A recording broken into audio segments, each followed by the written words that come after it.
Hisia zangu sehemu ya 11. Sehemu ya mwisho. Ilipoishia. Nikiwa nimejiegemeza kwenye moja ya mti, nikitafakari maisha yangu yanaenda wapi. Ghafla simu yangu iliita. Sauti ya mlio ule ilikatiza ukimya wa moyo wangu kama radi ya ghafla katikati ya usiku wa giza. Nilipoitazama, niliona imeandikwa Mama Sajuki. Nilihisi kitu tofauti ndani ya kifua changu. Sio kawaida Mama Sajuki anipigie. Moyo ulinidunda ghafla. Nilipokea haraka. Hello mama, nilisema kwa sauti ya upole, nikiwa na wasiwasi usioelezeka. Lakini badala ya kusikia sauti ya kawaida ya Mama Sajuki, nikasikia kilio kilichovunjika kama moyo uliokatika vipande vipande. Koga, umeniulia mume wangu, akaanza kwa sauti ya majonzi. Wewe ndio chanzo cha mume wangu kufa, utalipa kwa hili. Nilifunga simu kwa haraka, nikakusanya mifugo yangu na kuanza kurudi nyumbani kwa mwendo wa haraka. Miguu yangu ilitembea lakini akili yangu haikuwa hapo. Nilipofika kijijini, nilikuta umati wa watu. Wengine walikuwa wamekaa chini kwa huzuni, wengine wamesimama wakijisemea kwa sauti ya huzuni. Kilio cha kina mama kilisikika kutoka ndani.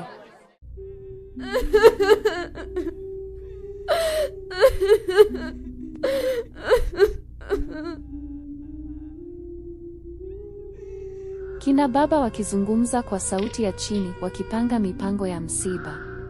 Niliona watu waliokuwa wakipeana pole, wengine wakilia kimya kimya.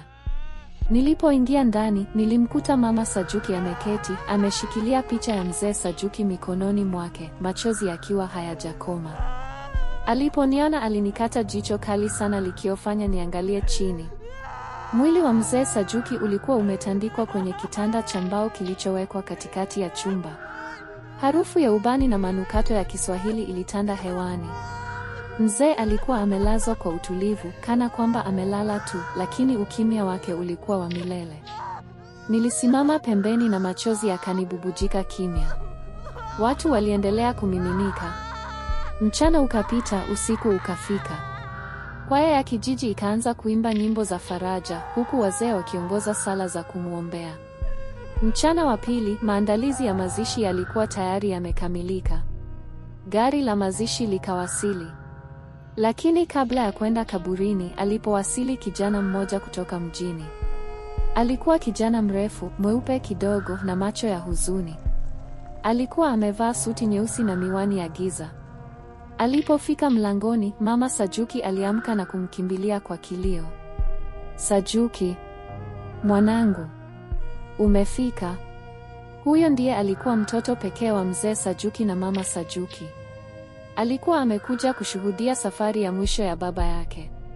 Kijana huyo hakusema mengi, bali alimsogelea baba yake na kupiga magoti mbele ya mwili huo, akamlilia kwa kimya kilichojaa huzuni nzito.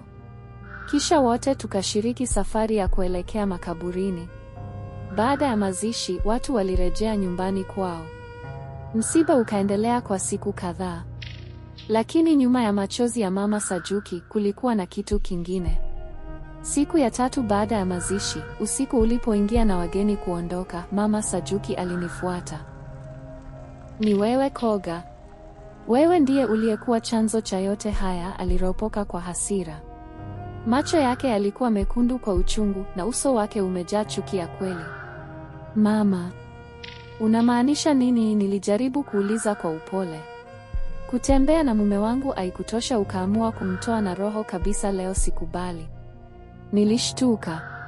Nilitaka kujitetea, lakini Mama Sajuki tayari alikuwa ameshatoa chupa ya glasi iliyokuwa mezani na kuirusha kuelekea kwangu. Ilinipiga begani, nikayumba. Kelele zilisikika. Watu waliokuwa nje walikimbilia ndani, wakimkuta Mama Sajuki amenirukia na kunipiga kwa nguvu zote. Walijaribu kutugombeleza, lakini hasira ya Mama Sajuki ilizidi uwezo wao. Nitakuwa Koga. Nitakuwa, alilia kwa uchungu wa moyoni. Watu waliposhindwa kututenganisha, ndipo kilichotokea kilizima hewa. Mama Sajuki alichomoa kisu kilichokuwa kimefichwa kwenye sketi yake. Kwa ghafla isiyotarajiwa, alichoma tumboni mwangu. Nilihisi baridi. Mwili wangu ulilegea. Sauti zilipotea, zikageuka kuwa kelele za mbali zisizoeleweka. Watu walipiga kelele, wengine wakilia, wengine wakimshika Mama Sajuki. Wapigeni simu polisi. Haraka. Wapeleke hospitali, waliita kwa hofu. Nilibebwa haraka hadi hospitali ndogo ya karibu. Lakini nilipofika mlangoni tu, damu ilikuwa imetiririka sana. Mapigo ya moyo yalikuwa dhaifu na pumzi zangu zikatulia polepole. Huu ndio ulikuwa mwisho wa Koga. Dakika chache baadaye, daktari alitoka na kutikisa kichwa tu, tumempoteza. Kifo chake kilileta mshtuko mkubwa kijijini. Polisi walifika muda mfupi baadaye na kumtia Mama Sajuki mbaroni. Hakupinga. Hakuwa na machozi. Alikuwa kimya, kana kwamba alizamilia kuwa. Mwili wa Koga ulichukuliwa na ndugu zake. Mazishi yalipangwa kwa haraka. Alizika kwa heshima, kwani Mama Sajuki akusema chanzo cha kumuua Koga. Watu walilia, wengine walitafakari maisha ya dada wa kazi kuuliwa na mama mwenye nyumba huku. Baadhi ya watu wakihisi huenda alimweka sumu mzee Sajuki. Kiufupi, kila mtu alikuwa na lake. Baada ya mazishi mambo mengine yaliendea, huku kisa cha yeye kuchoma kisu kikiwa akujukikani, kwani Mama Sajuki akusema chochote mpaka siku ya hukumu yake. Mwisho. Tukutane kwenye simulizi nyingine.